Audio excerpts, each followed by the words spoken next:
Our service today is about our own spiritual and ethical journey. Are we unique as Unitarian Universalists? I think it's always hard to say unique. Like that means like no one is like us. And, there's the old joke that when people go to heaven, that there's the Catholics, the Baptists, the Mormon, the Jews, the Muslims, everybody, and then there's a wall. And behind that, is the Jehovah's Witness. Because they're the only ones that got to heaven. They don't know that anybody else is there. That's a joke. You can put any group you want. So unique is a tough word. But there are things that are special to us, if not unique. One being a non-creedal faith, where we don't tell people what to believe, and that what you believe can change. That's an important thing, and that's what I'll talk about today. We are a community of inquiry, of questioning. And even when you disagree with me in the back, we're okay. Strongly. It's good. It's good. We accept the unknown, but we are unwilling to accept old myths that stifle truths, that trample on rights, and that usurp democratic principles with autocratic impositions. We're just not going to do that. We see people all around us that do have beliefs and values that hurt themselves and others, but we're not fooled by those. In our sermon today, we look at, in our spirituality, what have we let go of? What have we kept? What new ideas have we added? So just like with the kids, as you grow up, they are going to take some things, they're going to leave some things that were important to them, things that weren't important to them. And that's what they're learning in religious exploration, to understand what's important to you. Unlike Orthodox religions where nothing changes, as I mentioned earlier, or takes centuries of strife, each year we have new understandings. We let go of things, and we have new directions. So if I look at the extra baggage that we have, what needs to go? So how many people were raised as Unitarian Universalists here? If you could just raise your hand. All right, so all two. We got one on each side, okay? Okay, so we could say that we have left somewhere, and that could be a particular denomination, it could be no denomination. We were somewhere that we came to here. So when you look at what did you keep, what have you given up, what keeps you going, what fills your love tank? In other words, what really makes it wonderful for you to be here, whether that's going to Playing with Ideas or spiritual studies, doing the service auction, Hope, and well, Gary was the worker, but to set up, but Hope did a picture frame service auction yesterday, so that's Kelly's and mine. You'll see Kelly is the beautiful one on the right, and the other one would be mine. And but it was fun. So these are the times we get together, and we get together with people that we love. I would say that we give up myths that lots of people in the world still believe in. So how do you give up myths without alienating the majority of the world? It's not easy. Like when someone says, well, someone mentioned to Kelly, if you don't stand with Israel, then you're not a Christian. It was like, okay. So in other words, some people are that's what they're taught, and that's what they're going to believe. Right or wrong? What sets us apart is that we search for deeper truths that often lie in myths and legends, even if the myth or the legend is not exactly true or true at all. So if I told you, just generically, I said one of the gods came down to earth, he impregnated a woman who gave birth to someone who was a human and a god, who died and came back to life, but could walk through doors and gave and eat, okay? And he gave everybody eternal life, but only if they worshiped him. Would you sign on the dotted line? Well, what if I told you that the same prophet, it was written, has preached good news to the poor and the outcasts and spoke of love as the most important commandment? Would that appeal to you? What if I told you that God gave land to his chosen people? But what if you were one of the people that God forgot to mention were already living there? and didn't get the message that it was no longer yours? What if I told you that the European leaders supported this legend because they did not want to establish Jewish communities in their own countries? Trying to separate myth from fact. What if I told you that God sent a message written on golden tablets that don't actually exist, and that Jesus visited New York in the days between his death and resurrection?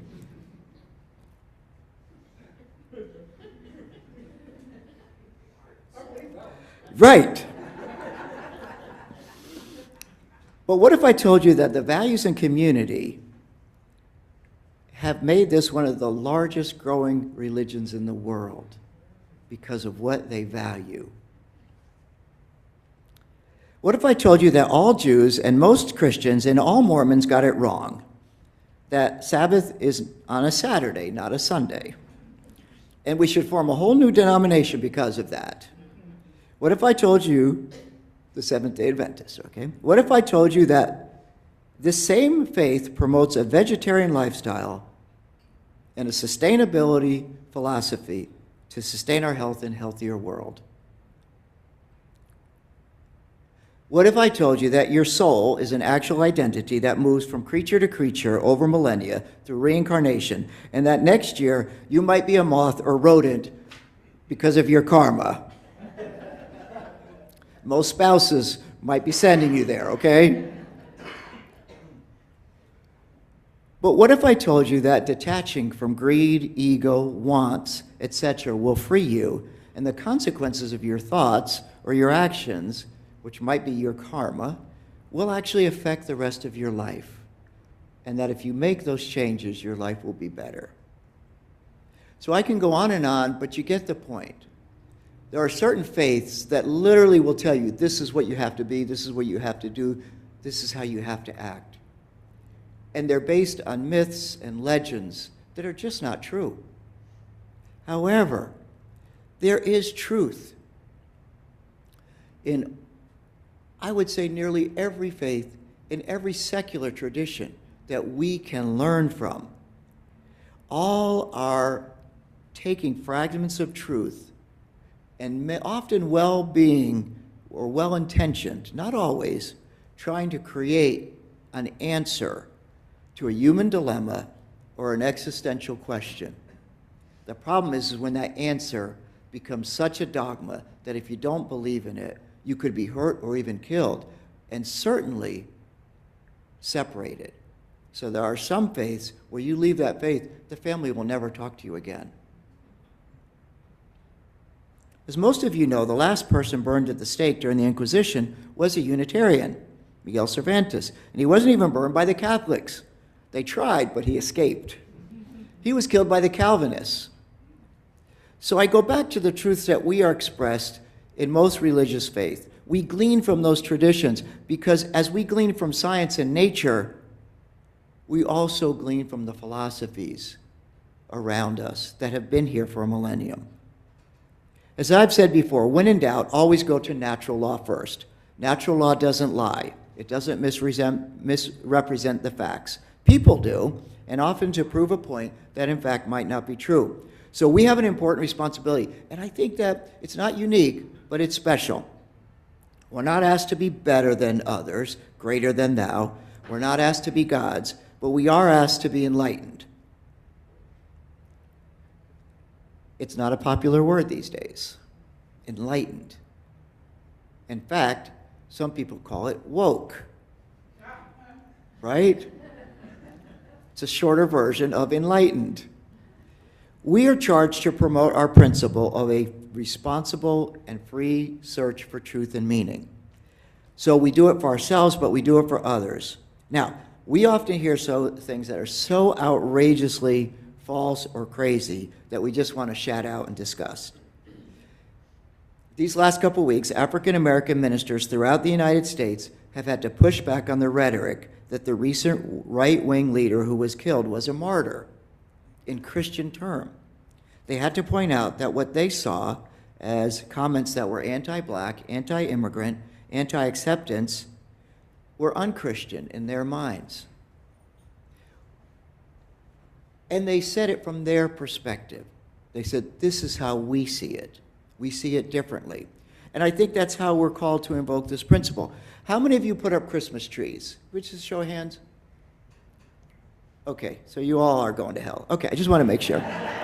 Okay, so, all right, keep your hands up. Okay, if you believe that Jesus was actually born on December 25th, keep your hand up. Okay, and if you believe that Jesus died for your sins, keep your hand up. All right, so it's kind of different here than a lot of people on Sunday, right? That doesn't make it right or wrong, but it is being conscious of who we are as a people. Doesn't mean we're disrespectful, but it must mean we're different. When I was in college, my freshman year, I went to high school. My roommate and I went to high school together. We were best friends, and he was Jewish, and I wasn't going to get a Christmas tree because I was going home for Christmas, and there'll be a Christmas tree there. And he insisted. He said, this is your tradition, and we are going to celebrate it. And he bought a small plastic tree from Woolworths, a string of lights, and a box of small ornaments. And we decorated that tree. One of the best Christmas trees I had. We put on Christmas music. It was fun. It was a blast. Now, if you don't believe in the core religious dogma, how can you keep certain elements without keeping everything? Well, in my past Jersey days, I would have said, well, that's just stupid. How can you do that? But I'm more diplomatic now. And the reason is that I truly believe, and I think we believe as Unitarian Universalists, that all is holy and all is secular. More to the point, we find the value or the holy in everything. Indeed, our world, particularly our earth, is a treasure that life has given us. We are only here because earth is a place that is a habitat where we can exist. If you don't think that's holy, I don't know what is. So Kelly and I put up a Christmas tree, okay, to commemorate the winter solstice, the light coming back from the longest night, to recognize Jesus, the person of Jesus, and the gifts that he's given to us in his teachings as we understand them. We celebrate it for the friendships that we have during the holidays, the gifts we receive, and we also put gifts under the tree for our godchildren. The ornaments are from around the world or made right here at home. All have meaning. The tree is holy because of the secular value that we share. Now, Easter is similar to me. I celebrate spring, rebirth, and renewal. It's not unique to one person for me, but available to all of us. And Easter and spring remind us of the message that we need to hear year-round, that we are growing every day, that we are renewing ourselves every day. What have you left behind in your spiritual journey? What have you sent to the thrift store? Or what did you burn in the fire pit in the backyard? Because you didn't want to give that to anybody. Rituals, beliefs, principles. And what have you adapted to your new self? What's in your new spiritual suitcase? What exciting principles, values, beliefs do you integrate into your new and emerging spiritual self? I'm going to give you 1 minute to share one thing you discarded, kept, or added. This is your assignment. Find a neighbor or two and share one thing you discarded, one thing you added or kept, and one thing you added. Are you ready? Go.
So there's a lot that we maybe gave up, kept, or added in our suitcase, right?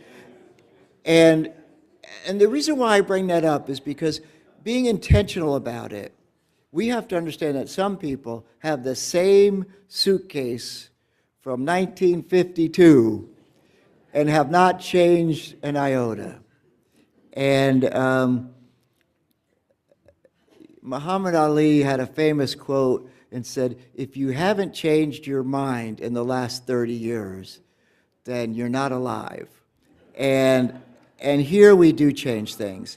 These are exciting things for us. Our mission funding campaign, what we do with our capital campaign, our social hall, all of this represents who we are. So, you know, I've asked us, the one thing I think that's important about Unitarian Universalists is that we have to put our values into action. That's very important because we see others putting their values into action and we sometimes don't like the actions they're taking.